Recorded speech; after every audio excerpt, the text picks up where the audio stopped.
Chers amis, la guerre entre Washington et Téhéran vient de franchir un nouveau seuil. Après une 13e nuit consécutive des frappes américaines contre l'Iran, écoutez, c'est très important, Téhéran affirme avoir répondu directement contre des installations militaires américaines dans la région. Et cette fois, le Koweït est au centre de l'escalade.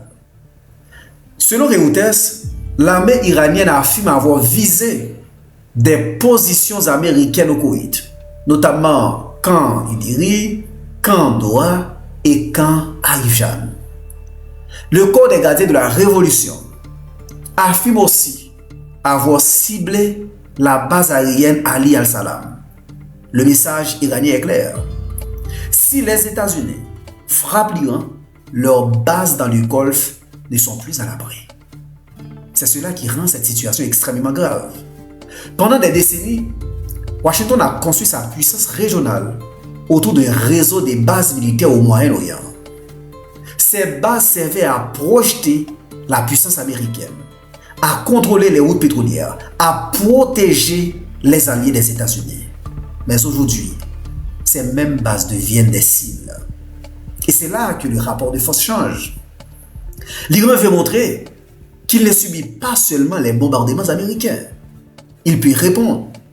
Il peut frapper les infrastructures militaires. Il peut mettre la pression sur les pays qui accueillent les forces américaines. L'Iran vient d'envoyer un message direct à Washington. Les bases américaines dans le Golfe ne sont plus intouchables. Koweït, Bahreïn, Jordanie, toute l'architecture militaire américaine dans la région entre désormais dans la zone de confrontation. Et c'est là que cette guerre change de nature. Ce n'est plus seulement une série de frappes contre l'Iran, du tout pas. C'est une guerre de pression contre tout le dispositif militaire américain au Moyen-Orient. Les dégâts exacts seront encore évalués, mais le signal stratégique est déjà là. Plus Washington frappe l'Iran, plus ses propres bases deviennent vulnérables. Et derrière cette vulnérabilité militaire, il y a une autre peur, celle du pétrole, des routes maritimes et des marchés mondiaux. La famille. Selon Reuters, certains prix physiques du pétrole approchent $110 du baril, sous l'effet des perturbations liées aux guerres en Iran et en Ukraine. Chers amis, cette guerre n'est plus seulement une guerre des missiles.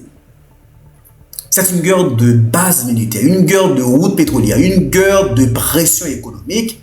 Et si cette escalade continue, les États-Unis d'Amérique peuvent découvrir que leurs bases dans le Golfe ne sont plus un avantage stratégique, mais une vulnérabilité. À très bientôt. Je vous aime. Ciao, ciao, ciao.